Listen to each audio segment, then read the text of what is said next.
Mga Lodi, don't skip ads po tayo. Maraming salamat sa patuloy ninyong pagsuporta. Paki-like and share naman dyan mga Lodi. At sa mga gustong mag-donate sa ating GCash or regular na load, mag-comment lang po tayo. Para patuloy tayong makapag-upload ng mga bagong kabanata. Marami pong salamat. Subaybayan natin ang kwento ng isang kabataang nangarap para sa kanyang mga mahal sa buhay. Mula sa pinakamahina tungo sa pinakamalakas. Alamin natin ang kwento ng kanyang buhay. Kabanata 1641 hanggang Kabanata 1650. Kabanata 1641. Wala akong sinabi. Mahinang ngumiti si Ling Chanhei at hindi maiwasang mapatingin kay Yehan ng mas matagal. Nakita ito ni Yehan, ngunit hindi niya pinansin ang mga taong ito. Ngayon na nandito na siya, kahit na ang mga nangungunang henyo ng Yao Guangyo ay narito, hindi sila magiging banta sa kanya, maging si Duguao na nakatapos na sa isang maliit na posisyon. Sinipat ni Yehan ang pangunahing bulwagan. Sa pangunahing bulwagang ito, mayroong isang altar ng teleportasyon. Ang altar ng teleportasyon na ito ang dapat na tanging paraan upang makaalis dito. Ang buong bulwagan ay mukhang napakawalang laman at ang tanging bagay na nakakaakit ng pansin ay ang matayog na bundok na bakal sa bulwagang ito. Ang hugis ng bundok na bakal na ito ay isang tatsulok, ang buong katawan ay kasing itim ng tinta, at ang ilang mga hindi maintindihang rune ay nakaukit dito. 3 metro ang taas nito, at ang kabuuan ay nagbibigay sa mga tao ng isang napakabigat na pakiramdam, na parang kaya nitong sumpuin ang lahat ng puwersa. Kamangha-manghang bagay, kahit hindi ko alam kung ano ito, at hindi lang tayo, ngunit kahit si Duguao ay hindi ito may galaw. Nakita ni Yuan Feng na nakatingin si Yehan sa bundok na bakal, malamig siyang ngumiti. Nang una silang pumasok sa bulwagang ito, gusto ng mga tao rito na kunin ito para sa kanilang sarili, ngunit sa ilalim ng kontrol ng kanilang mga pag-iisip, ang bagay na ito ay ganap na hindi gumagalaw, at hindi nila ito maililipat sa mga kayamanan ng espasyo tulad ng Zumiji. Agad, ang kamalayan ni Yehan ay binalot ang bundok na bakal na parang isang hola, ngunit habang susubukan ni Yehan na ilipat ang bundok na bakal sa daigdig ng mga Taoista, biglang namutla ang mukha ni Yehan, sa ilalim ng kontrol ng kanyang mga pag-iisip, ang bundok na bakal na ito ay tila tumitimbang ng daan-daang milyong cattle, at hindi ito may galaw ni Yehan. Naramdaman ito, nanigas ang mga mata ni Yehan, ano nga ba ang bundok na bakal na ito? Hoy!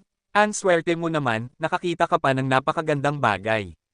Sa oras na ito, biglang umalingaw-ngaw ang boses ni Suzuko sa isipan ni Yehan. Nang marinig ang mga salitang ito, pinaikit ni Yehan ang kanyang mga mata. Ang tawagin itong magandang bagay ng matandang halimaw na ito ay tiyak na isang bihirang kayamanan. Suzuko, ano ito? Tanong ni Yehan. Sandata sa antas ng emperador, at isa rin itong napakamakapangyarihang sandata sa antas ng emperador. Nang marinig ito, nanginginig ang puso ni Yehan. Ang mga sandata sa antas ng emperador ay nasa pinakamataas na antas na sa larangan ng Yaoguang, at kakaunti lang ang mga ito. Tungkol naman sa mga sandata sa antas ng emperador, hindi man lang sila mahanap. Gayunpaman, ang bundok na bakal sa harap niya, na hindi naglalabas ng anumang nakakatakot na aura, ay isang sandata ng emperador, at hindi pa ito naisip ni Yehan, dahil ang bundok na bakal na ito ay tila medyo ordinaryo sa hitsura at sa asensya. Hindi ito ang tanging bagay sa bulwagang ito, hindi ito papansinin ni Yehan. Sigurado ka ba? Tanong ulit ni Yehan. Ang tanga mo naman, sa tingin mo ba magkakamali ako? Gayunpaman, ang ganitong uri ng makapangyarihang sandata, hindi mo talaga magagamit ngayon. Nagningning ang mga mata ni Yehan, hindi mahalaga kung magagamit niya ito sa ngayon, dahil ito ay isang nakakatakot na sandata ng emperador, kukunin niya ito kahit ano paman, at hindi niya ito dapat ibigay sa iba ng walang kapalit. Kumikislap ang mga mata ni Yehan na may apoy, mga sandata ng emperador, ito ay isang bihirang pag-iral, ang bundok na bakal na ito ay isang napakataas na pag-iral, gusto ni Yehan na makuha ito kahit ano paman. Suzuko, may magagawa ka ba? Tanong ni Yehan ng may malalim na boses. Siyempre may paraan. Sabi ni Suzuko, sa ilalim ng ating pinagsamang kontrol, hindi mahirap itong igalaw. Sige, susundin kita. Tumango si Yehan. Boobs. Agad, ang banal na apoy ni Suzuko ay kumalat mula sa katawan ni Yehan, tinatakpan ang bundok na bakal na parang ulap ng apoy, at sa parehong oras, ang mga pag-iisip ni Yehan ay binalot din ang bundok na bakal. Ang lalaking ito ay ayaw pa ring sumuko. Ang bagay na ito ay napakabigat na hindi maisip. Sa tingin ba niya ay magtatagumpay talaga siya? Nakita ni Iyo ang mga kilos ni Yehan, malamig siyang ngumiti. Ang dahilan kung bakit sila narito pa rin na nagpapagaling mula sa kanilang mga sugat at hindi umaalis ay dahil gusto nilang subukan muli pagkatapos gumaling ang kanilang mga sugat. Kahit na nakita na nila ang kapangyarihan ng bundok na bakal, dahil sa kakaiba ang bundok na bakal, ayaw nilang sumuko ng madali. Boom! Bigla, isang mahinang tunog ang umalangaw-ngaw sa buong bulwagan. Sa ilalim ng kontrol ng banal na apoy ni Suzaku at ng mga pag-iisip ni Yehan, ang bundok na bakal ay nakalutang, at pagkatapos ay sa wakas ay bumagsak sa lupa.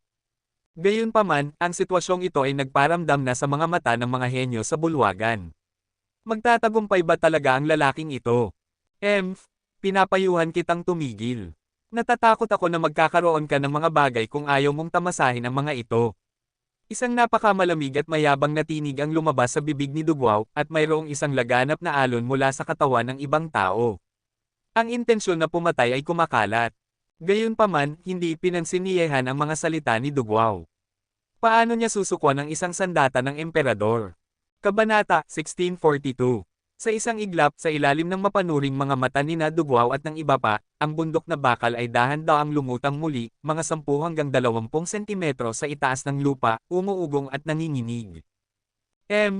Hindi alam kung paano mamuhay o mamatay. Bigla, ang nakakatakot na intensyon na pumatay ay agad na binalot ang buong bulwagan. Nakita kong ang sinaunang espada sa likod ni Dugwaw ay nanginginig, naging isang agos ng liwanag at lumabas sa kaluban nito, at direktang bumaril sa posisyon ni Yehan. Mabilis at walang awa, halos sa isang kisap mata ay nasa likuran na ni Yehan. Ang teknik ng pakikipaglaban ng Jansong, ang sabi-sabi ay sa mga disipulo ng Jansong, si Dugwaw lamang ang makapag-insayo ng ganitong uri ng paggamit ng espada. Ang pagpapakita ni Dugwaw ng kamay na ito ay nagulat din kina Yiyo at iba pa. Sa huli, ito ay lubos na nakakatakot upang patayin ang kaaway na daan-daang milya ang layo. Umalis. Galit na sumigaw si Yehan, may malamig na ekspresyon sa kanyang mukha, ang longevity sword ay agad na nabunot, at humiwas sa likuran niya na parang may mga mata. Ding! Sa isang iglap, ang tunog ng ginto at bakal na nagbabangga ay umalangaw-ngaw sa buong bulwagan. Gayunpaman, habang hinarang ni Yehan ang espada ni Dugwaw, nakita niya ang isa pang malamig na pag-ihip. Ang sinaunang espada ay parang isang dragon snake sa ere.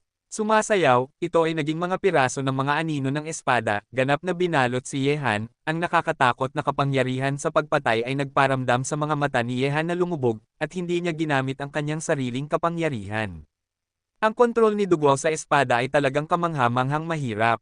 Ding ding ding! Ang longevity sword ay pinagwawasiwas, ang liwanag ng espada ay puno ng langit, ang nakakatakot na intensyon ng espada sa espada ni Yehan ay napigilan sa kawalan, ang sinaunang espada ni Dugwaw ay tila may sariling kamalayan, maaari itong makipagkompetensya ng lubusan kay Yehan, at hindi ito nawalan ng hangin kahit kaunti.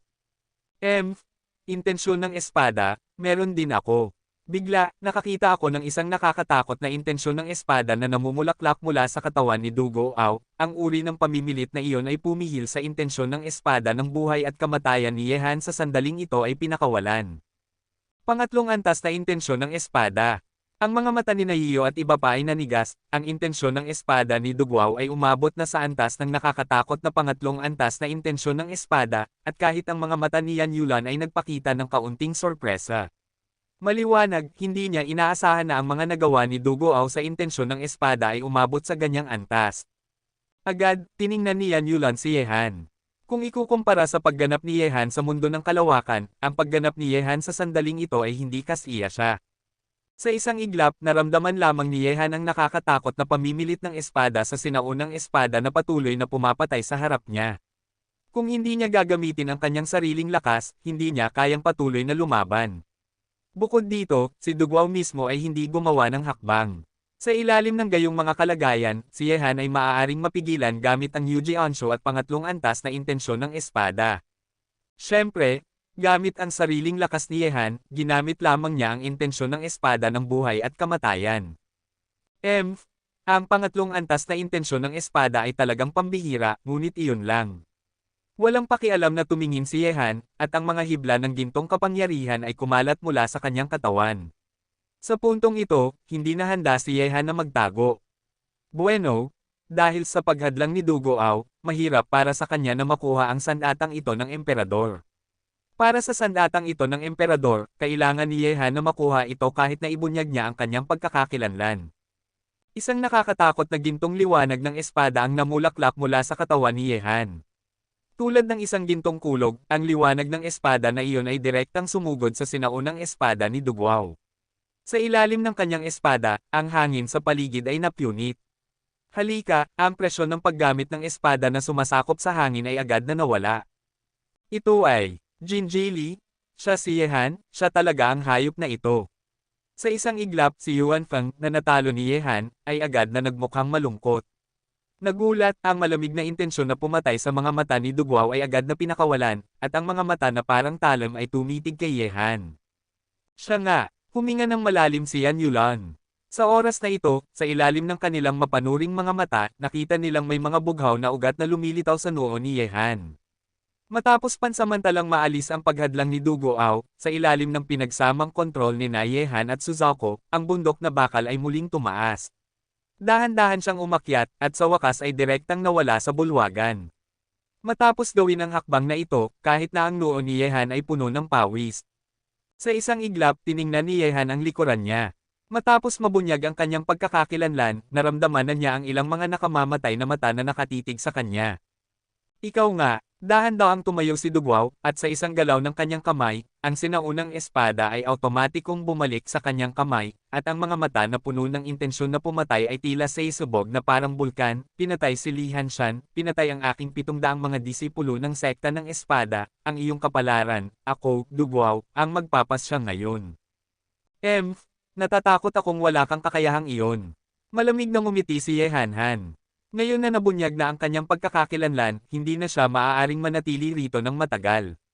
Sa sandaling malaman ito ng dalawang kataas-taasang matatanda ng Janzong, tiyak na hahabulin nila siya sa lahat ng gastos. Iniisip ito, ang figure ni Yehan ay kumislap, naging isang puting liwanag at bumaril sa altar ng teleportasyon. Tumakas. Dito wala kang paraan upang pumunta sa langit at walang paraan upang makapasok sa lupa.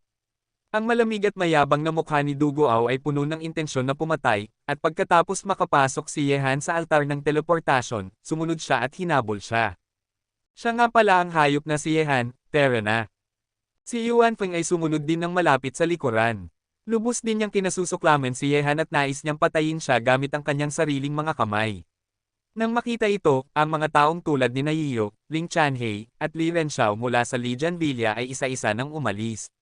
Matapos nilang lisanin ang bulwagang ito, kahit na ang kanilang mga sugat ay hindi pa ganap na gumaling, hindi ito nakaapekto sa kanilang kakayahang gumalaw. Ang lalaking ito ay talagang matapang. Naglakas loob siyang pumunta rito ng mag-isa.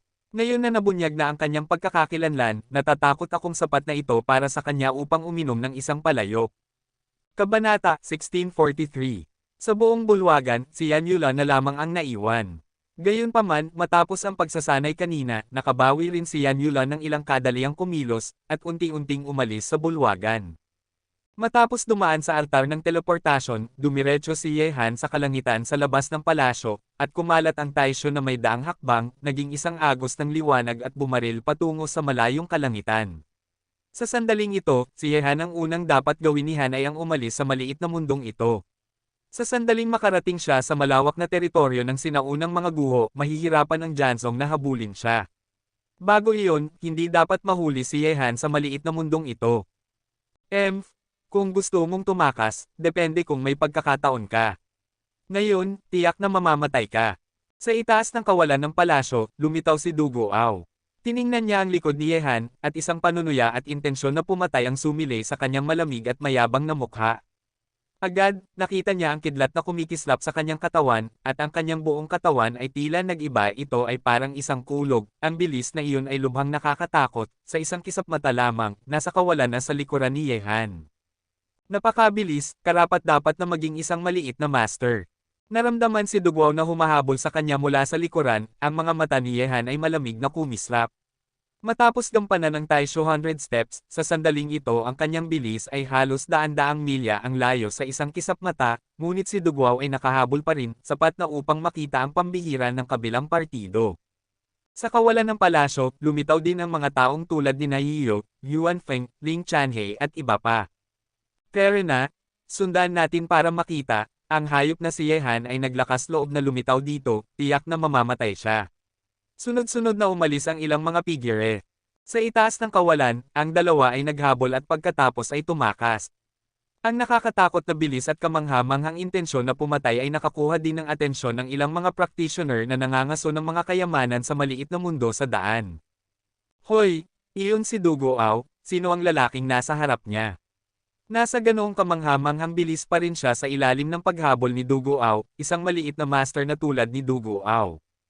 Pagkaraan ng 3 oras, papalapit na si Yehan sa labasan ng maliit na mundong ito, ngunit sa kawalan na 1,000 metro ang layo sa likuran niya, si Dugo Ao ay humahabol pa rin sa kanya, ang kamangha-manghang intensyon na pumatay ay sumiklab sa kawalan, maiisip na sa sandaling maabyutin ni Dugo Ao si Yehan, magkakaroon ng isang nakakagulat na labanan sa pagitan ng dalawa. Gayunpaman, habang papalapit si Yehan sa labasan ng maliit na mundong ito, lumitaw ang isang eksena na nagpangit ng mukha ni Yehan, dahil sa kawalan sa harap ng labasan, nakita na ni Yehan ang dalawang nakakatakot na figure na hamarang sa labasan sa kawalan. Ang kanyang daan. At ang dalawang taong ito ay bigla na lamang ang dalawang kataas-taasang matatanda ng Jansong na pumasok sa maliit na mundong ito. Ang dalawang figurang iyon ay hamarang sa daan ni Yehan na parang dalawang toreng bakal, at maraming Jansong sa nakapalibot na kawalan ang mga disipulo ay sunod-sunod na dumarating. Sa sandaling umalis siya sa palasyo, alam ni Dugwao ang plano ni Yehan, kaya ginamit niya ang Soul Jade Slip upang ipaalam sa dalawang kataas-taasang matatanda na bantayan ang labasan ng maliit na mundong ito. Maliit na hayop, talagang mailap ka na parang multo, at napunta ka rito mula sa Medicine Valley ng walang tunog, at halos maitago mo ito sa akin. Gayunpaman, kung hindi ka pupunta sa langit, walang paraan patungo sa impyerno. Bumoto, ngayon na ang oras ng iyong kamatayan. Isang nakakatakot na tinig ang umalangaw-ngaw mula sa langit at lupa, at ang napakalaking intensyon na pumatay mula sa dalawang kataas-taasang matatanda ay ligaw na kumalat sa mundong ito. Tungkol kay Yehan, ang mga nangungunang pinuno ng sekta ng espada ay nais na punitin siya sa mga piraso. Ang eksenang ito ay nagpangit ng mukha ni Yehan. Isang hakbang na lamang siya ang pag-alis dito at pumunta sa malawak na mundo sa labas. Kahit na magtago siya sa mundo ng Xuanman sa loob ng 3 hanggang 5 taon, hindi man lang susubukan ng Jansong na hanapin siya, gayunpaman, ang mga bagay ay nangyari upang umunlad patungo sa panig na ayaw makita ni Yehan. Mula sa likuran, naglakad si Dugo Ao na may hawak na espada, ang intensyon na pumatay sa nag-iisang mukha na iyon ay hindi kailanman nabawasan, para sa binatang ito na nagdulot ng malaking pagkawala at kahihiyan sa Jansong, ang hindi pagpatay sa kanya ay hindi sapat upang mapawi ang kanyang galit. Patayin siya! Patayin siya! Sa buong mundo, ang malamig na intensyon na pumatay ay kumakalat. Ang mga disipulo ng sekta ng espada na napunta rito ay pinapanood si Yehan na parang mga tigre at lobo. Maraming mga disipulo ng sekta ng espada ang nakaligtas sa pagpatay ni Yehan noong nakaraang pagkakataon. Ang mga taong bumaba ay napupuot at natatakot kay Yehan, ngunit ngayon, si Yehan ay nag-iisa, na isang magandang panahon para sa Jansong na maghaiganti at alisin siya. Nang dumating ang marahas na tinig mula sa pagitan ng langit at lupa, ang pangit na mukha ni Yehan ay nagiging mas seryoso. Kung nakaharap lamang siya kay Dugo Ao at sa mga disipulo ng Jansong, si Yehan ay lubos na tiwala na makipaglaban mula rito. Gayunpaman, kasama ang espada ang dalawang kataas-taasang matatanda ng Zhang ay narito, napakadali para sa kanila na patayin si Yehan, iwagayway lamang ang kanilang mga kamay. Dalawang matatanda, iwanan mo sa akin ang kanyang buhay, Dugo Ao. Nang marinig ang mga salitang ito, ang intensyon na pumatay sa mga mukha ng dalawang kataas-taasang matatanda ng Jansong ay nanatiling hindi nabawasan. Guaw, huwag mong hayaang mamatay siya ng napakadali, may utang siya sa ating Jansong, kahit na siya ay putulin sa mga piraso hindi kayang bayaran. Dalawang matatanda, huwag kayong mag-alala, ako, Duguao, ay ipaparamdam ko sa kanya kung ano ang pagsisisi. Sa likuran ni Yehan, si Duguao ay may hawak na sinaunang espada, na may intensyon na makipaglaban at pumatay na patuloy na tumataas mula sa kanyang katawan, at tinitigan niya si Yehan, kung lalaban ka sa aking sekta ng espada, mamamatay ka. Gayunpaman, hahayaan kitang dahan-dahang maramdaman ang kawalan ng pag-asa sa kamatayan. Nang marinig ito, dahan-dahang hinailan ni Yehan ang balat ng tao sa kanyang mukha. Walang saysay na itago ito sa oras na ito. Matapos maibalik ang kanyang orihinal na hitsura, si Yehan ay may nakakatakot at mabangis na liwanag na sumisikat sa kanyang mukha. Dugo Ao, kung wala ang dalawang matandang ito na hamarang sa daan, wala kang karapatang maging mayabang sa harap ko. Maliit na hayop, ang kapal mo pa rin kahit malapit ka ng mamatay. Paano ka mabubuhay ngayon nang walang isang sinaunang master ng espada na nagpoprotekta sa iyo? Ang dalawang kataas-taasang matatanda ng Jansong ay malamig na umihip. Ito ay ganap na nakakulong, at kung gusto ni Yehan na makatakas, tiyak na makakatanggap siya ng isang nakamamatay na suntok mula sa kanila. Sa katunayan, ang kasalukuyang sitwasyon ay tiyak na isang hindi maiiwasang krisis para kay Yehan. Ito ay maihahambing pa nga sa panahon sa Jansong. Kung hindi siya mag-iingat, mamamatay si Yehan dito ngayon. Tungkol sa mundo ng Tawiste, iyon ang huling card ni Yehan na panlunas sa buhay. Bago ang huling sandali ng buhay at kamatayan, ang mundo ng Tawiste ay hindi dapat ibunyag. Sa sandaling mabunyag ang mundo ng Tawiste, haharap si Yehan sa isang mas malaking krisis. Ang nakapalibot na mundo ay nasa ilalim na ng kontrol ng dalawang kataas-taasang matatanda ng Jansong. Ang makapangyarihang hininga na iyon ay binalot ang mundo na parang isang hola, at ang mga mata ng dalawa ay puno ng walang awa na intensyon na pumatay. Ang binata na nagparamdam sa kanila na nais nilang durugan siya sa libu-libong piraso. Sa kawalan, sina Yehan at Dugwao ay nakatayo na may hawak na mga espada sa kanilang mga kamay. Ang intensyon na makipaglaban at pumatay ay kumalat mula sa kanilang dalawa. Ang mga mata ni Yehan ay nagningning. Nais niyang malampasan ang krisis na ito, marahil, isang pagkakataon nasa katawan ni Dugwao. Narinig ko na kilala ka bilang ang numero 1 henyo sa listahan ng mga bayani, ngayon gusto kong makita kung anong mga kwalifikasyon ang mayroon ka upang maging ang numero 1 henyo. Sa isang iglap, ang nakakatakot na espada ay sumabog at pinatay si Yehan sa kawalan sa harap niya. Halika, sa tuwid na linyang iyon, ang matalas na espada ay tumusok sa kawalan, biglang nahati sa dalawa, pagkatapos ay nahati sa tatlo. Kabanata 1644. Sa isang iglap, halos 100 sinaunang espada ang nabuo ng sabay, na parang ulan ng mga espada, at parang isang hanay ng mga espada, kumakalat sa kawalan sa harap ni Yehan, at halos 100 lumilipad na espada ang pumatay kay Yehan ng sabay, takot. Pagkontrol sa espada, pagpatay gamit ang 100 espada. Napalilibutan ng nakakatakot na ulan ng espada, ang mukha ni Yehan ay kasing lamig ng yelo, ang kapangyarihan ng ginto ay sumulpot, at bawat pulgada ng gintong liwanag ay sumabog mula sa katawan ni Yehan, ginagawa siyang isang gintong liwanag na parang Buddha. Mukhang marilag at nakakatakot. Patayin! Maling sumigaw si Yehan, ang kapangyarihan ng ginto ay natipon sa longevity sword, at ang gintong liwanag ng espada ay walang hanggan na umabot, bumubuo ng 100 metrong gintong liwanag ng espada na patayo at paalang sa ulan ng mga espada. Boom boom boom boom! Sa isang iglap sa ilalim ng pagbomba ng gintong liwanag ng espada ni Yehan, ang liwanag ng espada sa buong mundo ay nagkalat, at lahat sila ay nakaranas ng isang nakakatakot na pagtalbog. 100 espada sa isa, patayin. Ang mukha ni Dugwao ay malungkot, at pinagdikit niya ang kanyang mga kamay at pinagtagpo ang kanyang mga daliri, at pagkatapos, ang liwanag ng espada na nagkalat at lumilipad sa buong kalangitan ay nagtipon, bumubuo ng isang malaking espada na umiikot mula sa kawalan sa harap ni Yehan, pinupunit ang kawalan sa daan, na parang pupunitin ang katawan ni Yehan. Ang ekspresyon ni Yehan ay walang pakialam, nanginginig ang kanyang mga palad, at ang kanyang katawan ay parang kidlat. Ang gintong liwanag ng espada na sumabog ay tila ang nagninangas na araw na bumababa, mabangis na nagbabangga sa mga kasanayan sa pagkontrol ng espada ni Dugwao. Boom! Ang nakakatakot na mga tunog ng pagbangga ay kumalat sa kawalan, at sa susunod na sandali, ang mga alon ng kapangyarihan ay nagwawalis sa kawalan na parang isang kaguluhan, na nagdulot kay Yehan at Dugwao na umatras ng ilang hakbang sa kawalan ng sabay. Nang makita ang eksena na ito, ang mga disipulo ng Jansong ay nakaramdam ng kaunting panlalamig sa kanilang mga puso. Ang intensyon na pumatay sa mga mata ng dalawang kataas-taasang matatanda ng Jansong ay naging mas matindi. Dapat mong malaman na kahit na si Dugwao ay nasa unang yugto lamang ng junior rank, ang kanyang lakas sa pakikipaglaban ay hindi mas masahol kaysa sa mga master sa gitnang yugto ng minor rank.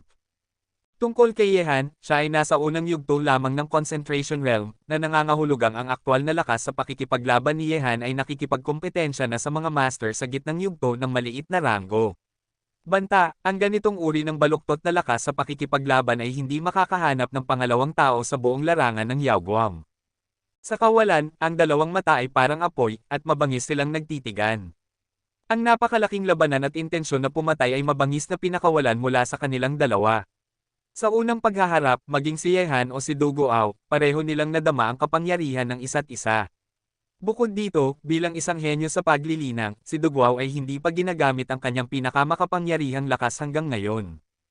Ngunit sa sandaling ito, may mga nagtitipon na sa nakapalibot na mundo, at lumilitaw ang mga figure sa nakapalibot na kawalan. Iyon si Dugwao, at si Yehan. Ang lalaking ito ay talagang lumitaw dito. Tila nais ng mga tao ng Jansong na ganap na alisin si Yehan dito. Nang makita ang eksena na ito, nagulat ang puso ng lahat. Narito ang dalawang kataas-taasang matatanda ng sekta ng espada, daan-daang mga disipulo ng sekta ng espada, at si Dugwao, ang nakakatakot na henyo ng sekta ng espada. Para kay Yehan, ito ay isang patay na dulo. Gayunpaman, ang paligsahan sa pagitan ni Yehan at Dugwao ay nagparamdam din sa mga puso ng mga nakapanood nito na napakainit. Ang isa sa dalawang taong ito ay isa sa tatlong masasamang espiritu na sikat na sa larangan ng Yaoguang, at ang kanilang lakas ay nakakatakot, habang ang isa naman ay kasing bilis ng kidlat. Tumataas sa larangan ng Yaoguang sa loob ng isang buwan, umakyat siya hanggang sa ikalimang posisyon sa listahan ng mga bayani. Ang kanyang talento ay walang kapantay at ang kanyang lakas sa pakikipaglaban ay napakalaki. Ang lahat ng nangyayari sa kanya ay nagpapamula sa ibang mga henyo. Sa sandaling ito, ang paligsahan ni Yehan at Dugwao ay nagparamdam din sa lahat na nais malaman, ano ang magiging resulta ni Yehan, isang henyo na tumataas na parang kometa, na nakaharap kay Dugwao.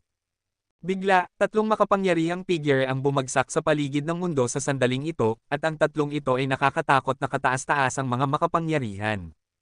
Tunay nga, ang batang iyon. Ang tapang niya para pumunta rito. Si Elder Qingxia ng sekta ng espada ay pumikit. Kung hindi siya sinabihan ni Ling Chanhei, hindi niya ito malalaman. Yehan, ang aura ng kanilang dalawa ay umabot na sa tuktok. Sa oras na ito, ang mga taong tulad ni Yiyu, Yuan Feng, Ling Chanhei, at Li Renxiao ay nakasunod na rito, at ang kanilang mga mata ay nakatuon din sa eksena sa kawalan. Ang hayop na ito ay patay na. Sabi ni Yuan Feng na may pang-iinis. Nang makita ang parami ng paraming mga figure na nagtitipon sa mundong ito, isang kataas-taasang matanda ng Jansong ang kumunat ang noo, at sumigaw, "Guao, magmadali ka, patayin mo siya." Nang marinig ito, ang mataas at nakamamatay na mga mata ni Dugwao ay nagpalabas ng nakakatakot na pagkapuot. Ang kanina ay isang pag-iinit lamang, pareho tayong mga henyo sa paglilinang ng kapangyarihan, susunod ipapakita ko sa iyo kung ano ang tunay na kapangyarihan. Matapos magsalita, nakita kong gumalaw ang kamay ni Dugwao, ang sinaunang espada na nakalutang sa kawalan ay naging isang puting liwanag, at agad na nahulog sa kanyang kamay, at pagkatapos, isang bakas ng nakakatakot na kulog ang pinakawalan mula sa katawan ni si Dugwao, ang liwanag ng kulog nakabalot sa kanyang buong katawan, si Dugwao sa sandaling ito ay tila isang Diyos ng digmaan na may suot na baluti ng kulog. Ang kapangyarihan ng kulog. Isang nakakatakot na liwanag ang sumilay sa mga mata ni Yehan. Bilang isang henyo sa paglilinang, ang kapangyarihan sa paglilinang ni Dugwao ay naging nakakatakot na kapangyarihan ng kulog. Ang ganitong uri ng kapangyarihan ay napakalakas na naamoy ito ni Yehan mula sa katawan ng kabilang partido. Mayroong isang hininga ng pagkawasak. Ang kapangyarihan na nilinang ni Dugwao ay ang kapangyarihan ng kulog. Ang sabi-sabi ay ang ganitong uri ng kapangyarihan ay napaka-destruktibo. Nang makita ang nakakatakot na kapangyarihan na pinakawalan mula kay Dugwao, ang mga puso ng lahat ay palihim na nanginginig. Si Dugwao ay nagtataglay ng kapangyarihan ng kulog, habang si Yehan ay may kapangyarihan ng ginto, ang kapangyarihan ng mahika, at ang kapangyarihan ng yin at yang. Ang katakutin ng magkabilang panig ay batay sa kapangyarihan. Panginoon, ang susunod na pagbangga ng puwersa sa puwersa ay direktang nagparamdam sa lahat na tumitig ng mahigpit sa kanilang dalawa.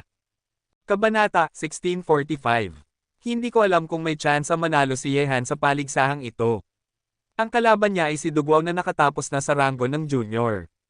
Mahirap sabihin, ngunit ito ay tiyak na isang bihirang tunggalian, at ang pag-unlad ni Yehan ay lubhang nakakatakot din, at umabot na siya sa unang yugto ng konsentrasyon.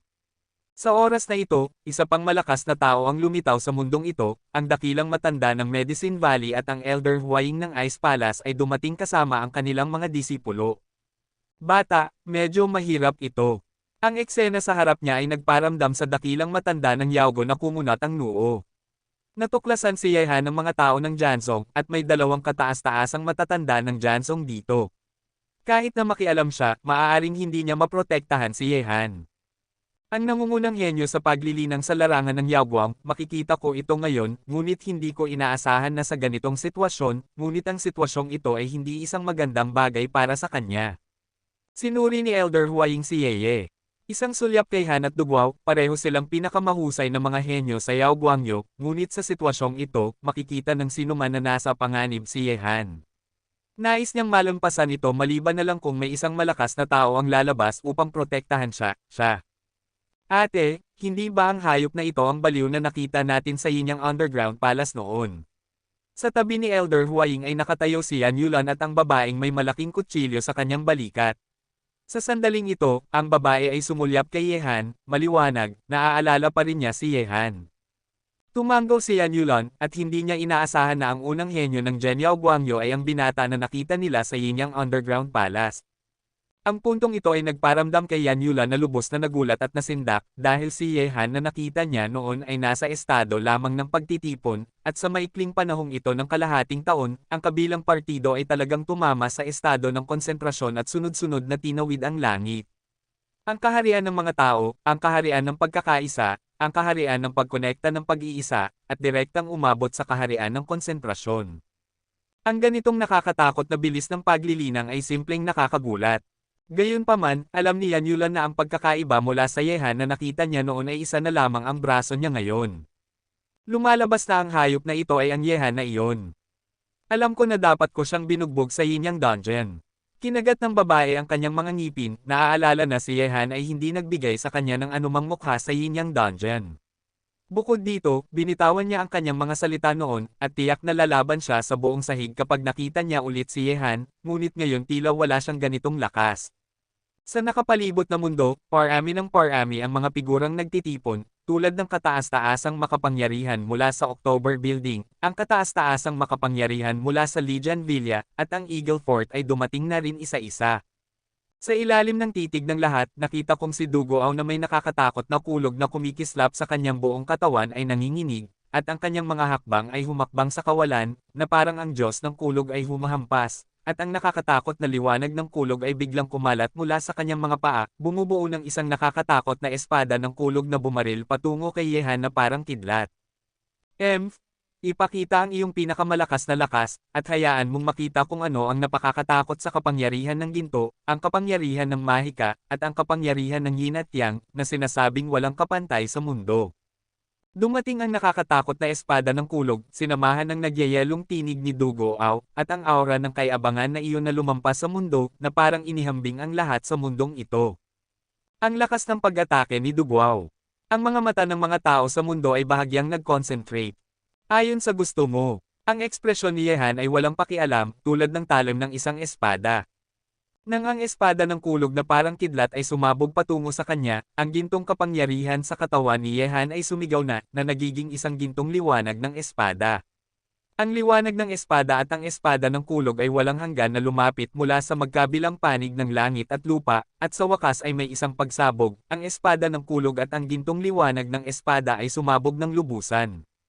Boom! Ang nakakatakot na tunog ay umalangaw-ngaw sa langit, lupa, at kawalan, at ang gintong kapangyarihan at kidlat ay ligaw na kumalat sa kawalan na parang isang alon, mabangis na umaatake sa mga katawan ni Yehan at Duguao. Snort! Bigla, nakita kong tumalon si Duguao, naglalakad palabas na may nakakatakot na liwanag ng kulog sa kanyang buong katawan. Ang katawang parang kulog na iyon ay nagbigay ng isang lubhang nakakatakot na pamimilit, at ang tila mabagal na bilis ay talagang nawala na sa isang iglap. Lumitaw sa harap ni Yehan. Laugh! Sa sinaunang espada, ang kapangyarihan ng nagmamadaling kulog ay biglang lumitaw, at ang kapangyarihan ng kulog sa katawan ni Duguao ay pinakawalan sa isang agos. Sa sandaling ito, kasunod ng suntok ng espada ni Duguao, naramdaman ni Yehan na siya ito ay parang napalilibutan siya ng isang mundo ng kulog at kidlat, at ang nakakatakot na kulog ay halos pupunitin ang kanyang katawan sa wala. Nakaharap sa nakakatakot na espada ng kulog ni Duguao, ang mga mata ni Yehan ay tila naglalabas ng isang nakakapinsalang gintong liwanag, at ang gintong kapangyarihan ay ligaw na sumulpot na nagtitipon sa longevity sword na parang isang gintong bukal. Patayin! Sa isang iglap habang ang mga salita ni Yehan ay sumigaw, ang kapangyarihan ng ginto ay ligaw na kumalat sa pagitan ng langit at lupa, at ang matalas na aura na iyon ay nagparamdam sa hangin sa langit at lupa na tila nagiging matatalas na espada, na madaling mapunit ang kawalan halika. Sa isang iglap, ang kapangyarihan ng ginto at ang kapangyarihan ng kulog ay nagbanggaan. Ang dalawang superpower na ito ay marahas at matalas. Sa ilalim ng mga mata ng lahat, sina Yehan at Duguao ay naghaharap. Ang pagkawasak, ang liwanag ng kulog at ang gintong liwanag ng espada ay sumaikop sa buong mundo, na nagparamdam sa ilang mga tao na may mababang paglilinang na parang ang kanilang mga mata ay halos mabulag. Wasakin. Kabanata 1646. Sa kawalan, ang ekspresyon ni Duguao ay mayabang, at isang nakakatakot na liwanag ng kulog ang sumilay sa kanyang buong katawan. Sa sinaunang espada, ang kulog ay nakapulupot dito na parang isang ahas na kulog at biglang sinaksak ang katawan ni Yehan. Sa sandaling ito, nagulat ang lahat nang makita na nabuo ang isang tunnel ng kulog sa harap ni Duguao, at ang kulog mula sa nakapalibot na mundo ay mabangis na nagtitipon patungo sa kanya, sinusubukang wasakin ang lahat sa harap niya.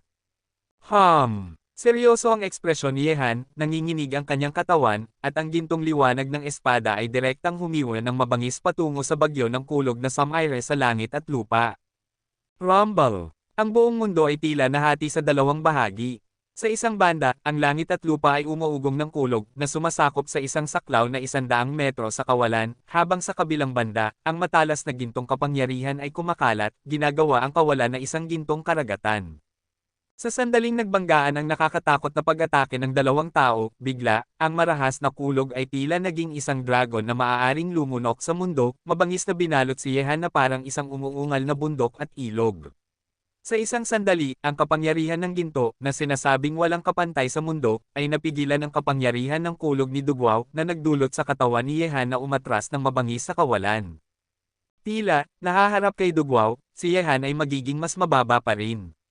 Pagkatapos ng lahat, sa mga tuntunin ng kaharian ng dalawa, ang pagkakaiba sa pagitan ng kanilang dalawa ay napakalaki. Kahit na si Yehan ay walang kapantay sa lakas sa pakikipaglaban, mahihirapan siyang talunin. Nag-iisa at mapagmataas. Nang makita si Yehan na mabangis na umatras sa ilalim ng tabing ng umuungal na kulog, ang mga mata ng lahat ay nag-aapoy. Ang tunggalian sa pagitan ng kapangyarihan ng kulog at ng kapangyarihan ng ginto, ang isang kahangahangang eksena, ay ginawang dalawang magkaibang larangan ng digmaan ang mundong ito. Bear! Bigla, habang binalot ng marahas na kapangyarihan ng kulog si Yehan, ang nakakatakot na mga apoy ay tumama kay Yehan na parang isang malakas na ulan, ginagawa ang kawalan sa harap niya na isang dagat ng apoy. Doon lamang naharang ang mabangis na kulog sa kawalan. Kaya ito lang ang kaya mo, Mie. Ang tinig ni Duguao ay kasing lamig ng yelo, at pagkatapos, nakita niya ang sinaunang espada sa kanyang kamay na humiwa pababa, na parang ang buong mundo ay halos mapupunit ng kanyang espada. Agad, nakita niya ang kulog na nagtitipon sa kawalan, bumubuo ng isang mahaba ang 100-meter thunder sword ay bumagsak patungo sa dagat ng apoy. Boom! Sa isang iglap, ang dagat ng apoy sa harap ni Yehan ay napunit, ngunit ang espada ng kulog ay nanatiling hindi nabawasan, na dinidiin ng diretso patungo sa katawan ni Yehan. Inaasahan na mula sa isang henyo sa paglilinang ng kapangyarihan sa kaharian ng isang maliit na marangal na tao. Nang makita ang eksena na ito, ang malamig na liwanag sa mga mata ni Yehan ay naging mas malakas at mas malakas. Kung ang Duguao na ito ay hindi siya papatayin, tiyak na magiging kanyang dakilang kaaway sa hinaharap. Pakisamahan, masyadong abala ako sa trabaho sa nakalipas na 2 araw, ngunit huwag kayong mag-alala, magdaragdag ako ng mga kabanata na may mas kaunting pag-update mamaya, salamat sa inyong suporta. Ang lakas ni Duguao ay tiyak na hindi maihahambing sa mga ordinaryong junior geniuses. Ang kabilang partido ay isang henyo sa paglilinang, at nilinang niya ang malupit na kapangyarihan ng kulog. Sa kanyang kasalukuyang labanan, kahit na gusto niyang patayin ang mga master sa gitnang edad ng junior, hindi ito magiging mahirap para sa mga master. Sa ngayon, ipinakita na ni Yehan ang kapangyarihan ng ginto at ang banal na apoy ng Vermilion Bird, ngunit wala nang magagawa si Duguao tungkol dito. Sa katunayan, sa mga tuntunin ng kaharian, ang pagkakaiba sa pagitan ng dalawa ay napakalaki, kahit na ang kapangyarihan ng ginto ni Yehan ay walang kapantay. Ang pinakamatulas na puwersa sa mundo ay hindi pansamantalang maisasara ang distansya kay Duguao. Pagkatapos ng lahat, ang kabilang partido ay isang henyo din sa paglilinang ng kapangyarihan, hindi maihahambing sa mga ordinaryong henyo. Gayunpaman, nahaharap sa makapangyarihang Duguao, si Yehan ay hindi kinakailangang sumuko. Kahit na malakas si Dugwao, hindi pa ito umabot sa punto kung saan hindi kayang labanan ni Yehan. Hinahanap na ni Yehan ang mga pagkakataon mula nang makipaglaban siya sa kalaban. Kung gusto niyang ligtas na umalis dito ngayon, ang pagkakataon ay maaaring nasa Dugwao na ito. Sa makatuwid, si Yehan ay hindi maaaring maging pabaya kahit kaunti. Nang makita na ang nakakatakot na espada ng kulog ay umaatake pa rin patungo sa kanya, sa itaas ng kawalan, ginamit ni Yehan ang Taisho 100 steps, umatras ng mabangis na parang kidlat, iniiwasan ang nakakatakot na pag-atake ng kulog. Ang numero 1 henyo sa listahan ng mga bayani, at ang nangungunang 5 sa listahan ng mga hinaharap na hari, ikaw lang ba ang karapat-dapat? Isang lubhang malamig na tinig ang lumabas sa bibig ni Dugwao, na may paghamak at lamig sa kanyang mga mata, na parang tinitingnan si Yehan na parang isang patay na tao. Sa katawan ni Dugwao, ang kulog na nakabalot sa kanyang katawan ay mabangis na nagtipon, at ang kumikislap na kulog ay tila makaakit sa kulog at kidlat mula sa langit upang sama-samang bumagsak. Sa sinaunang espada, ang kulog ay sumugod palayo. Si Yehan, na umatras, ay nabalot, at agad, sa loob ng nagwawalang kulog, mayroong isang mahinang umuungal na tunog na parang isang galit na dragon na lumalabas. Pagkatapos, isang kidlat ang lumitaw sa sinaunang espada, at isang dragon ng kulog ay tila tumakas mula sa walang katapusang kalaliman. Dala ang isang nakasisirang pamimilit sa mundo, mabangis itong sumugod patungo kay Yehan. Sa itaas ng dragon, naramdaman ng lahat ang isang makapangyarihang puwersa ng pagkawasak na kumakalat. Tila, malapit nang matalo si Yehan. Nahaharap sa isang master na tulad ni Dugwao, kahit na ang lakas sa pakikipaglaban ni Yehan ay napakalaki, hindi pa rin niya ito matatalo. Nang makita ang eksena na ito, maraming tao ang palihim na umiling. Ngayon ay makikita na ng sino man na sina Dugwao at Yehan ay nagkaroon na ng sapat na kasiyahan, at pinatay na niya siya. Ang mga eksperto ay hindi ito mapipigilan, at si Yehan sa sandaling ito, natural na hindi rin. Kabanata 1647. Wizeng. Sa oras na ito, sa mundong ito, dalawa pang makapangyarihang figure ang lumitaw. Sina Haring Helian at Haring Wuzheng na napunta sa maliit na mundong ito ay napunta rito. Pinapanood ang tunggalian na pinapanood ng lahat, Haring Helian ang mga mata ni Nawang Wuzheng at Wuzheng ay nagbago. Paano nalaman ng mga hayop na tulad ng Jansong ang tungkol sa batang ito? Pinapatay na siya ni Dugwao. Nang makita ang eksena na ito, ang mga aura nina Haring Helian at Haring Wuzheng na kara-rating lang dito ay agad na naging nakakatakot at makapangyarihan. Siyempre, hindi nila kayang panoorin si Yehan na mamatay dito. Napunta sila sa sinaunang mga guho para kay Yehan. Umaasa lang sa inyong dalawa, hindi kayo kailanman magtatagumpay. Napansin na ng dalawang kataas-taasang matatanda ng Jansong sina Haring Helian at Haring Wuzheng na napunta rito. Sa mundong ito, palagi nilang pinipigilan ang isang tao na iligtas si Yehan. Tungkol sa kanila, ito ay isang magandang panahon upang alisin siya, at walang sino man ang makakahadlang sa kanila. Nang makita ang eksena na ito, ang mga kataas-taasang makapangyarihan sa paligid ay may mga kislap ng liwanag sa kanilang mga mata. Malamig na umihip sina Haring Helian at Haring Wuzheng at lumabas. Kahit na nahaharap sila sa dalawang kataas-taasang matatanda ng Jansong, kailangan nilang kumilos, at hindi nila kayang panoorin si Yehan na mamatay sa mga kamay ni Dugwao. Tila, ang apat na taong ito ay magkakaroon ng paligsahan dito. Nang makita ito, ang mga kataas-taasang makapangyarihan sa nakapalibot na mundo ay palihim na nag-isip sa kanilang mga puso, at pagkatapos ay ang kanilang mga mata ay nakatuon sa kanila. Hoy! Dalawang matatanda, ang dalawang ito ay ibinigay sa akin, at nangyayari na ayusin ko ang mga account sa kanila dito. Bigla, isang figure ang bumagsak mula sa simboryo ng langit, hinaharangan ang kawalan sa harap ni Haring Helian at Haring Wuzheng. Pinapanood sina Haring Helian at Haring Wuzheng. Hari ng apoy. Nang mapansin ito, ang mga mata ng maraming tao ay naayos, at kahit na ang hari ng apoy ng Dark City ay nakialam. Sino pa ang tatayo para kay Yehan dito? Yan yun tiyan, sa tingin ko pagod ka na sa pagtatrabaho. Habang ang mga pag-iisip ay sumilay sa isipan ng lahat, ang dakilang matanda ng Medicine Valley ay malamig na umihip, at naglakad siya palabas. Ang heatwave ay gumulong sa pagitan ng langit at lupa, papalapit kay Haring Yan. Nang makita ito, ang dalawang kataas-taasang matatanda ng sekta ng espada ay nanigas. Pipiliin ng dakilang matanda ng Medicine Valley na makialam sa oras na ito. Isang nakakatakot na malamig na liwanag ang sumilay sa mga mata ni Haring Yan.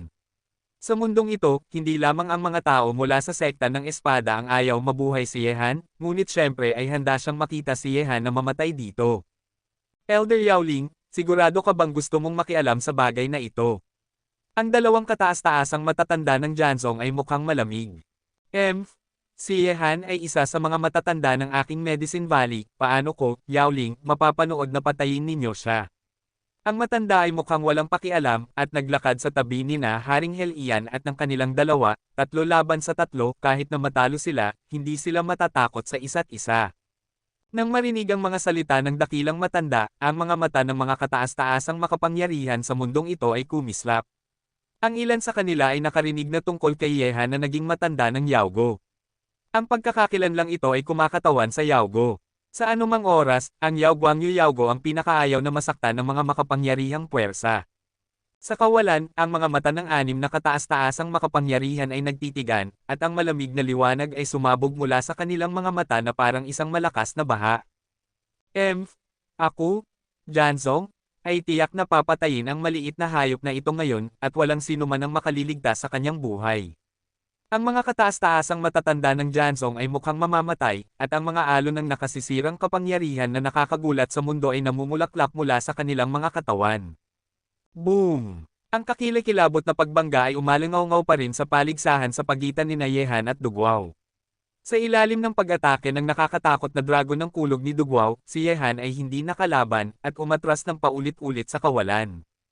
Gayunpaman, kahit na siya ay malubhang napigilan ni Dugwao, ang ekspresyon ni Yehan ay nanatiling hindi nagbago, kasing tahimik ng tubig, nagpapakita ng kahinaan sa pamamagitan ng lakas, hanggat ang mga matatanda ng Janzong ay hindi nagbabantay sa kanya, kung gayon oras na para ipakita niya ang kanyang lakas. Ang dahilan kung bakit paulit-ulit na umatras si Yehan ay upang paralisahin ang dalawang kataas-taasang matatanda ng sekta ng espada. Sa sandaling isipin ng dalawang kataas-taasang matatanda ng Janzong na tiyak na mamamatay si Yehan sa ilalim ng pag-atake ni Dugwao at nawala ng pagbabantay sa kanya, kung gayon hanggat nahuli ni Yehan si Dugwao, oras na para umalis siya rito ng buhay. Sa kawalan, ang labanan sa pagitan ni Yehan at Dugwao ay nagpapatuloy pa rin. Sa ilalim ng mabangis na pag-atake ni Dugwao, si Yehan ay paulit-ulit ng umatras, nawawala ng kakayahang ipagtanggol, at maaari lamang pasibong tiisin ang mabangis na pag-atake ni Dugwao. At sa isa pang lugar sa kawalan, ang 6 na kataas-taasang makapangyarihan ay nagtitigan, at ang nakakagulat na kapangyarihan ng pagkawasak ay patuloy na sumasabog mula sa kanila. Tungkol kay Yehan, ang dalawang kataas-taasang matatanda ng Janzong ay wala man lang sa sandaling ito. Bigyang pansin siya, naniniwala sila na sa ilalim ng pag-atake ni Dugwao, tiyak na mamamatay si Yehan. Boom! Ang nakakagulat na pagbangga ng kapangyarihan ay kumalat sa kawalan, ang figure ni Yehan ay lumutang at umatras, ang kanyang mapulang mukha ay natatakpan ng isang kaunting pamumutla, na parang ang aura sa kanyang katawan ay napakatahimik din. Kabanata 1648. Ang hayop na ito ay patay na, si Kuya Dugwao ay tiyak na pupunitin siya sa mga piraso. Ang mga disipulo ng Janzong ay mukhang malamig, at ang kanilang mga mata ay puno ng pagkamalupit. Kinamumuhian nila si Yehan na parang pinatay nila ang kanilang ama at kaaway. Noong huling pagmasaker ni Yehan sa tirahan ng Janzong, ang nakakatakot na pagpatay ang paraan, ngunit ang mga taong ito ay natakot sa kanilang mga isipan. Ate, tila ang hayop na ito ay talagang hindi kayang talunin si Dugwao, ngunit siya ay napakamakapangyarihan upang makipaglaban kay Dugwao hanggang sa ganitong antas. Ang babaeng may malaking kutsilyo ay tumitig kay Yehan at dugo ang labanan sa pagitan ni Nao at ang pagbangga ng puwersa at puwersa sa pagitan ng kanilang dalawa ay lubhang panabik para sa mga henyo ng kanilang henerasyon, kahit na si Yehan ay palaging napipigilan sa proseso. Tiningnan ni Yulan si Yehan, na mukhang napahiya sa labanan, at sinabi gamit ang kanyang magagandang mata, talagang napakamakapangyarihan niya. Kung siya ay nasa parehong kaharian, si Dugwao ay maaaring hindi ang kanyang kalaban. Nakakaawa na siya ay nag-concentrate pa rin dito, teritoryo. Matapos sabihin ito, si Yulan ay nahulog sa malalim na pag-iisip. Iniligtas siya ni Yehan minsan sa palasyo, dapat ba niyang tulungan si Yehan na malampasan ang pagsubok na ito? Gayunpaman, sa sandaling ito, nang ang nakasisirang aura sa 6 na kataas-taasang makapangyarihan ay umabot sa tuktok, gumanti si Yehan. Isang nakakatakot na hininga ang dumaan mula sa katawan ni Yehan, at ang kapangyarihan ng buhay ay sumulpot sa kanyang katawan. Sa sandaling binago niya ang kanyang nakaraang pagkatalo, ang Tianlong armor ay lumitaw mula sa kanyang katawan. Sa sandaling ito, suot ang pilak na Tianlong Yehan sa battle armor ay parang isang Diyos ng digmaan, ang umuugong na hininga ay patuloy na pinakawalan mula sa kanyang katawan, ang mga pagbabago bago at pagkatapos, kaya't ang lahat ng nakakita nito ay halos hindi nakareact. Narinig ko na si Yehan ay may isang hanay ng battle armor sa kanyang katawan na lubhang makapangyarihan. Ipinakita lamang ito ni Yehan sa oras na ito. Gusto pa ba niyang gumanti? Hindi ko alam, ngunit ang hininga sa katawan ng lalaking ito ay naging mas malakas at mas malakas. Maaaring hindi niya ginawa ang kanyang makakaya kanina. Sa nakapalibot na mundo, ang mga mata ng mga nakakita sa eksena na ito ay naayos. Patayin. Ang bilis ni Yehan ay kasing bilis ng isang bituing pumapasok, at sa sandaling ito, mayroon siyang katawan ng Tianlong battle armor, na katumbas ng pagbibigay kay Yehan ng kabisera upang gawin ang anumang gusto niya. Ang kanyang katawan ay parang isang runaway demon ape, direktang sumugod sa harap ni Dugwao na may walang kapantay na momentum at domineering na pambihira. Ha! Namamatay na lumalaban, karapat-dapat ka ba? Malamig na umihip si Duguao, nanginginig ang kanyang sinaunang espada, at ang kulog na nakabalot sa kanya ay mabangis na nagtipon sa sinaunang espada, na parang ang dragon ng kulog ay muling lumitaw mula sa kalaliman. Inilabas mula sa dragon, ang dragon ng kulog ay umungal, nanginginig ang langit at lupa, at ang bibig ng dragon ay bumuka, na parang nais nitong lunukan si Yehan na tumakas. Duguao, ang kapal mo, nakalaan kang magbayad para sa iyong kayabangan. Ang tinig ni Yehan ay umalangaw-ngaw sa pagitan ng langit at lupa, at ang runaway body ay hindi pa rin tumitigil. Mabangis na sumugod patungo sa umuungal na dragon ng kulog, ang ganitong uri ng eksena ay parang isang gamo-gamo sa apoy. Heavenly Demon Fist, wasakin. Sa isang iglap, isang nakakagulat na dagendong ang dumating mula sa bibig ni Yehan, at ang lahat ng mga makapangyarihan sa paligid ng mundo ay nagulat na tumingin sa kanya, dahil mula sa tinig na iyon, nadama nila ang isang nakakagulat na espiritu ng pakikipaglaban. Ang mga nakakatakot na paniniwala ay sapat na upang wasakin ang lahat. Ano ang nangyari? Itinuon ng lahat ng malalakas na tao sa mundo ang kanilang mga mata, at kung saan sila tumingin, ang nakakatakot na magic fist ni Yehan, parang isang Diyos na demonyo mula sa sinaunang panahon, ay sumabog sa dragon ng kulog ng paunti-unti gamit ang isang makapangyarihang puwersa ng pagkawasak. Nabasag ito, at ang nakakatakot na liwanag ng kulog ay bumagsak sa katawan ni Yehan, protektado ng baluti, hindi ito nakapinsala kay Yehan. Habang ang Magic Fist ay sumabog, ang dragon ng kulog ay nabasag, at sa itaas ng ulo ni Yehan, ang walang katapusang magic energy ay nagtipon na parang isang itim na ulap. Sa sandaling ito, kahit na ang malamig at mayabang na mga mata ni Duguao ay nagpakita ng isang hitsura ng pagkagulat. Kasunod ng suntok ni Yehan na nagpunas ng kanyang pag-atake ng dragon ng kulog, papalapit na siya sa kanya. Ang ganitong uri ng kapangyarihan ay nagparamdam sa kanya na kahit hindi mapipigilan. Gayunpaman, ang pag-atras ay hindi estilo ni Duguao. Nakita ko ang kanyang sinaunang espada na nagwawasiwas, at ang kulog mula sa buong kalangitan ay patuloy na nagtitipon, bumubuo ng isang makapal na espada ng kulog. Ang tuktok ng ulo ni Han ay napigilan. Umalis. Sa isang iglap sa ilalim ng mapanuring mga mata ng nakapalibot na mundo, isang nakakatakot na puwersa ng tunog ang sumugod, at ang tinig na iyon ay tila umalangaw-ngaw sa mga puso ng lahat na may dala ng isang nakakatakot na hininga ng kamatayan.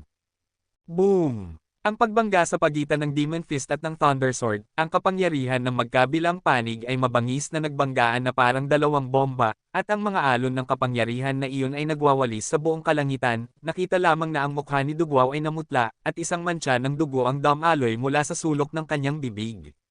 Umaagos ito. Sa ilalim ng epekto ng alon ng kapangyarihan, si Yehan ay protektado ng Heavenly Dragon Armor, na nagdulot kay Yehan na hindi makapinsala.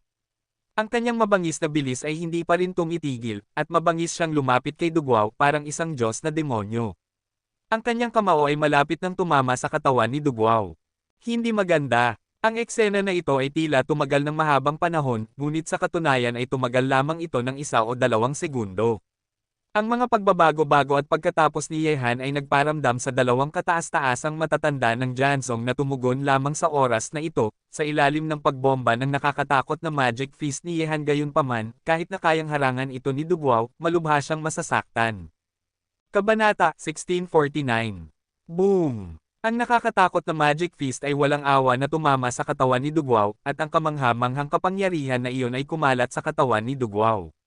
Sa sandaling ito, isang bangkos ng mga palaso ng dugo ang sumabog mula sa kanyang bibig, at nang pumasok ang magic power sa katawan ni Dugwao, sa sandaling iyon sa kanyang katawan, naramdaman lamang niya na parang nabalot siya ng kamatayan, at ang kapangyarihan ng mahika ay mabangis na sumisira sa kanyang katawan. Nang makita ito, ang lahat sa mundo ay nagulat. Ang pagganti ni Yehan, ang ganitong uri ng resulta, ay talagang nagparamdam sa lahat na hindi inaasahan. Maliit na hayop, tumigil ka. Ang dalawang kataas-taasang matatanda ng Jansong ay may nakamamatay na intensyon, at mabangis na sumugod patungo sa posisyon ni Dugwao. Sila ay pabaya. Gamit ang kasalukuyang lakas sa pakikipaglaban ni Yehan, maaari siyang makipaglaban ng lubusan kay Dugwao mula sa simula pa lang, ngunit ang kalaban ay patuloy na nagpatuloy. Ang karagdagang pag-atres ay nagparamdam sa kanila na ibinaba ang kanilang pagbabantay kay Yehan. Gayunpaman, habang ang dalawang kataas-taasang matatanda ng Jansong ay sumugod sa posisyon ni Dugwao, handa nang patayin si Yehan, sina Haring Helian at Haring Wuseng ay nakaharang na sa kanila, at ang apat sa kanila ay gumawa ng hakbang, ang nakakatakot na kapangyarihan ng pagkawasak ay sumabog sa kanilang gitna, at mayroong isang malakas na pagsabog sa buong mundo. Ang gumugulong na kapangyarihan ng pagkawasak ay nagwawalis sa nakapalibot na mundo, at ang apat na dakilang venerables ay lahat ay lumipad pabalik. Ang mga mukha ng parehong hari at hari ay namumula. Sa mundo, ang lahat ay nagulat, at ang kabaliwan ay sumabog, at ang kataas-taasang labanan ay hindi isang bagay na maaaring panoorin ng malapitan ng sinuman. Ngunit sa oras na ito, si Dugwao ay lubhang nasugatan na matapos tiisin ang nakakatakot na pag-atake ng Magic Fist ni Yehan. Pagkatapos, ang kanang kamay ni Yehan ay naging palad, at ang kanyang makapangyarihang limang daliri ay mahigpit na kinurot. Nikatikip sa lalamunan ni Dugwao. Agad, ang braso ni Yehan ay nagbigay ng lakas, at si Dugwao, na kilala bilang isa sa tatlong masasamang espiritu sa Yao Guangyu, ay direktang itinaas ni Yehan gamit ang isang kamay, at pagkatapos ay maganda siyang nahulog sa kanyang balikat, itinapon siya sa kawalan. Ang pagbangga sa hangin, at ang pagsabog ng puwersa ng pagkabigla, ay sapat na upang patayin ang isang cultivator sa tuktok ng konsentrasyon. Muling naranasan ang pagkabigla na ito, nakaramdam si Dugwao ng pagkahilo at pagkahilo, ang dugo mula sa kanyang bibig ay sumabog muli, at ang nakakatakot na puwersa ng pagkabigla ay nagparamdam kay Dugwao, na malubhanang nasugatan, na tuluyang nawala ng malay. Nang makita ito, isang malakas na pagkabigla ang sumilay sa mga nagugulat na mata ng karamihan, kasing lakas ni Dugwao, isang halimaw na henyo sa paglilinang, at pinigilan niya si Yehan kanina, ngunit sa sandaling ito ay parang isang laruan sa mga kamay ni Yehan, hinahayaan siyang hawakan ito ng walang kapangyarihang lumaban. Ang eksena na ito ay halos nagparamdam sa panga ng lahat na mahulog. Ang pagganti ni Yehan ay napakalakas na wala man lang silang oras para mag-react. Si Dugwao ay nasupil na niya at naging isang bilanggo sa mga kamay ng kalaban. Matandang lalaki ng Jansong, tumigil ka, kung hindi, ang iyong unang talento sa Jansong ay mamamatay sa impyerno.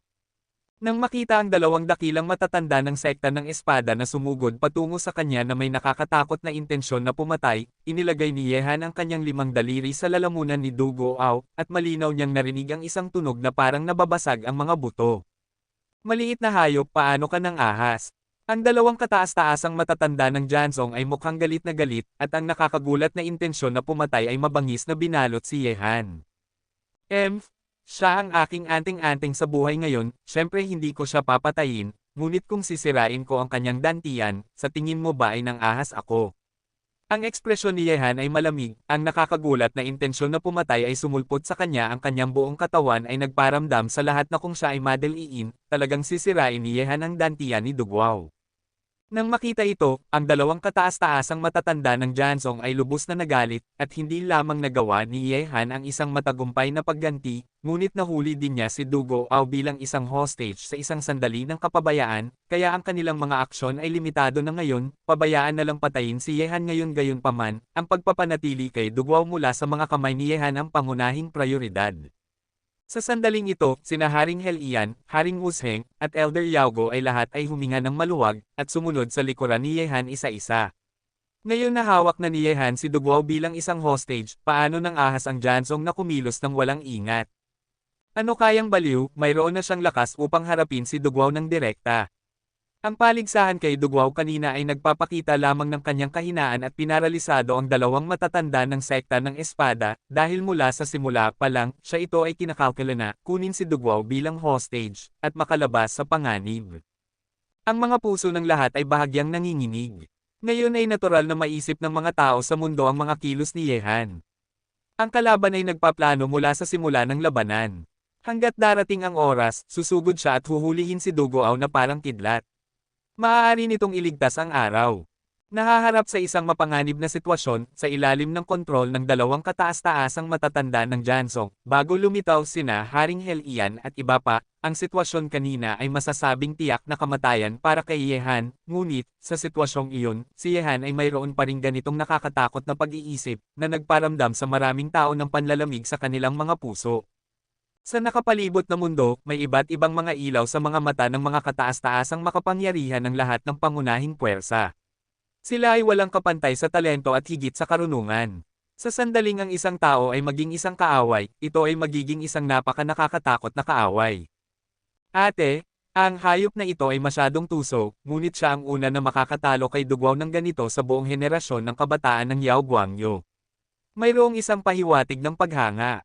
Sa ilalim ng gayong desperadong sitwasyon, upang magawa ito, maging sa lakas o sa utak, kakaunti ang mga taong makakapantay sa kalaban. Talagang tuso, at ang nakakatakot na lakas sa pakikipaglaban na ito ay lampas sa inaasahan ng lahat.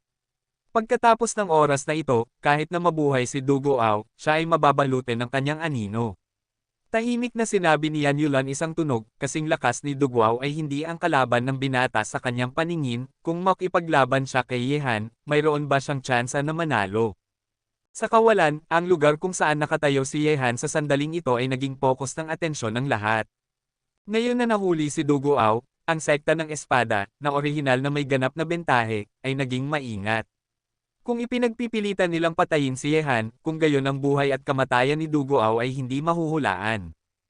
Ang mga disipulo ng Jansong ay may malamig na ekspresyon, at ang kanilang mga mata ay mayroon ding malakas na hitsura ng takot. Sa sitwasyon kanina, naisip nila na si Dugwao ay sapat na upang patayin si Yehan, ngunit naging ganito ito sa huli. Maliit na hayop, bitawan mo ang iyong kaiabangan.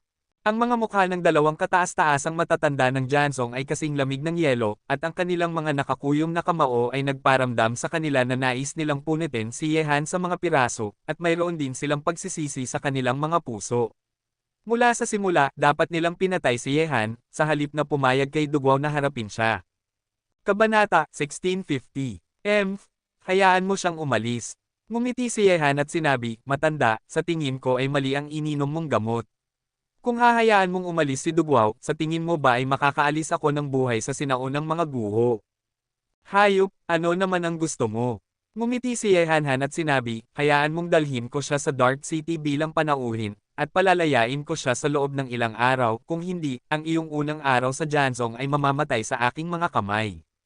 Nang marinig iyon, ang napakalaking galit at intensyon na pumatay ay sumabog mula sa dalawang kataas-taasang matatanda ng Jansong, at dinala si Dugwao sa madilim na lungsod. Paano ito posible? Ang lalaking ito ay may malalaking ambisyon. Ngayon ay nahuli na niya si Dugwao, ngunit kahit na hinawakan na niya ang buhay ng Jansong, sa sandaling pumunta si Dugwao sa Dark City, ang Jansong ay hindi nang ahas na kumilos ng walang ingat. Nanginginig ang mga puso ng lahat. Maaaring nais ni Yehan na gamitin si Dugwao bilang isang pangmatagalang bargaining chip upang pigilan ang Jansong. Mayroong isang kislap ng liwanag sa mga mata ng mga kataas-taasang nilalang. Ang plano ni Yehan ay nagulat sa kanila lahat. Kung talagang hahayaan ng Jansong si Yehan na gawin ito, si Yehan ay magkakaroon ng inisyatiba sa paligsahan sa pagitan ni Yehan at Jansong. Oo, maliban na lang kung susuko ang Jansong kay Dugwao. Huwag mo ngang isipin. Ang dalawang kataas-taasang makapangyarihan ng Jansong ay nagalit, at ang nakamamatay na intensyon ay bumuhos mula sa kanila. Paano nila mapapayagan ang kahilingan ni Yehan? Kung gayon huwag mo akong sisihin sa pagiging malupit at walang awa. Ang mga mata ni Yehan ay mabangis na kumislap, at ang malamig na nakamamatay na intensyon ay nagwawali sa kalangitan na parang malamig na hangin. Hanggat nagbibigay siya ng kaunting puwersa sa kanyang kamay, si Dugwao ay mamamatay sa impyerno. Nang makita ito, sina Haring Helian, Haring Wusheng, at Elder Yaogo ay medyo kinakabahan, sa takot na aksidenteng durugan ni Yehan si Dugwao hanggang sa mamatay. Ngayon si Dugwao ang kanilang bargaining chip kahit na hindi sila matatakot gayunpaman, kung wala ang bargaining chip ni Dugwao, si Yehan ay magiging mas mapanganib dito. Pagkatapos ng lahat, sa sandaling talagang patayin ni Yehan si Dugwao, ang dalawang kataas-taasang matatanda ng sekta ng espada ay hindi nang ahas na garantiya na mapananatili nilang ligtas si Yehan. Ang eksena na ito ay nagparamdam sa mundo na biglang naging mas tahimik. Ang relasyon sa pagitan ni Yehan at Jansong ay nasa isang patay na dulo. Si Dugwao ay nahuli ni Yehan. Ang ganitong uri ng banta ay nagparamdam sa dalawang matatanda ng Jansong na halos mahulog sa isang galit na kalagayan. Hayop, umalis ka sa sinaunang mga guho, bitawan mo si Guao, hahayaan ka naming umalis. Hayaan si Dugwao na pumunta sa Dark City, ang dalawang kataas-taasang matatanda ng Jansong ay hindi kailanman papayag. Sa ganitong paraan, ang kanilang Jansong ay maaaring talagang mapigilan ni Yehan, nakatali ang kanilang mga kamay at paa, at si Dugwao ay pupunta sa madilim na lungsod. Matapos makapasok sa Dark City, kasama ang pag-iral ng Super Strong Go Crazy, kahit na nais nilang iligtas si Dugwao, magiging napakahirap nito. Maliban na lang kung talagang susuko ang Jianzhang kay Dugwao, ngunit si Dugwao, isang henyo sa paglilinang, kaya ba susuko ang Jianzhang? Sa ngayon, ang dalawang kataas-taasang matatanda ng Jansong ay umatras na. Agad, ang lahat sa mundo ay tumitig ulit kay Yehan. Kung ipinagpipilitan ni Yehan na dalhin si Dugwao sa City of Darkness, ang Jianzhang ay maaaring hindi pumayag sa anumang bagay. Sige, pagkatapos umalis sa sinaunang mga guho, palalayain ko siya. Ang unang henyo ng maringal na sekta ng espada ay wala na. Tumawa si Yehan, ngunit sa kanyang puso, kung may pagkakataon siya, si Yehan ay tiyak na papatay kay Dugwao, ang taong ito ay tiyak na isang banta, ngunit sa ngayon, kailangan pa rin ni Yehan si Dugwao bilang isang bargaining chip, kaya hindi niya ito mapapatay sa ngayon. Nang makita ito, ang dakilang matanda ng Medicine Valley ay kumaway ng kanyang kamay at sinabi sa mga disipulo ng Medicine Valley na umalis muna. Ngayon ang sitwasyon ay pansamantalang na-stabilize lamang at walang sino man ang makakapagsabi kung anong uri ng mga pagbabago ang mangyayari mamaya. Ang batang ito ay talagang natitirang. Sa simula ng Jansong, pinalayo niya ang isang halimaw na tulad nito. Ito talaga ang pinakamasamang desisyon na ginawa ng Jansong. Lihim na bamantong hininga si Elder Huaying ng Ice Palace. Kung si Han ay pumasok sa kanyang Ice Palace noon, maaaring tiningnan niya ang ibang paraan. Nang marinig ang mga salita ni Elder Huaying, ang lahat ng mga kataas-taasang nilalang sa paligid ng mundo ay tumango sa loob. Jansong, ito ay maituturing na pag-angat ng isang bato at paghampas sa kanilang sarili sa paa. Kung wala ang Jansong, ang mga bagay ay hindi magiging ganito ngayon. Pinagsisisihan ba ito ng Jansong? Marahil ay mayroon, ngunit hindi nila ito aaminin. Gamit ang lakas at utak ng batang ito, kahit na walang malakas na tao dito ngayon upang tumayo para sa kanya, natatakot akong ligtas siyang makalabas sa panganib. Si Elder Qingshan ng sekta ng espada ay bumantong hininga na may damdamin, nag-iisip ng mabuti, si Yehan ay napaka nakakatakot sa simula. Mayroon siyang sariling plano noong bata pa siya, at matagumpay itong naipatupad. Lubos na posible para sa kanya na umalis dito. Nang makita ang mga disipulo ng Yaogo na malapit nang umalis mula sa altar ng teleportasyon sa sandaling ito, alam ng lahat na natalo ang Jansong sa oras na ito, at kahit si Dugwao, ang unang henyo ng Jansong, ay naging bilanggo ng kalaban, na nagparamdam sa kanila na hindi nang ahas na kumilos ng walang ingat. Gayunpaman, habang inaakala ng lahat na tapos na ang bagay, isang simpleng tinig ang biglang lumabas mula sa mundong ito. Kamangha-manghang bagay, kahit si Dugwao ay natalo mo. Tila, sa mga tuntunin ng mga kalaban, ikaw ang pinakamahusay sa Yaoguang domain. Matapos lumabas ang tinig, ang mga mata ng lahat ay sumunod sa lugar kung saan nagmula ang tinig. Pagtingin sa paligid at pagkatapos, sa mga mata ng lahat, si Li Hentian, na nakasuot ng puti at may suot na espada sa kanyang baywang, ay naglalakad sa kawalan na hindi kalayuan. Ang kanyang espiritu ng pakikipaglaban ay pinakawalan. Si Li Hentian, nang makita ang binata na lumitaw, tinitigan siya ng lahat. Ang paglitaw ni Li Hentian sa oras na ito ay nagparamdam sa lahat ng isang banayad na kapaligiran na kumakalat sa kawalan. Nang marinig ang mga salitang ito, si Yehan ay tumitig ng mabuti. Ang espiritu ng pakikipaglaban na pinakawalan ng kabilang partido ay nagparamdam sa mga mata ni Yehan na manigas. Ito ba ay isang hamon sa kanya?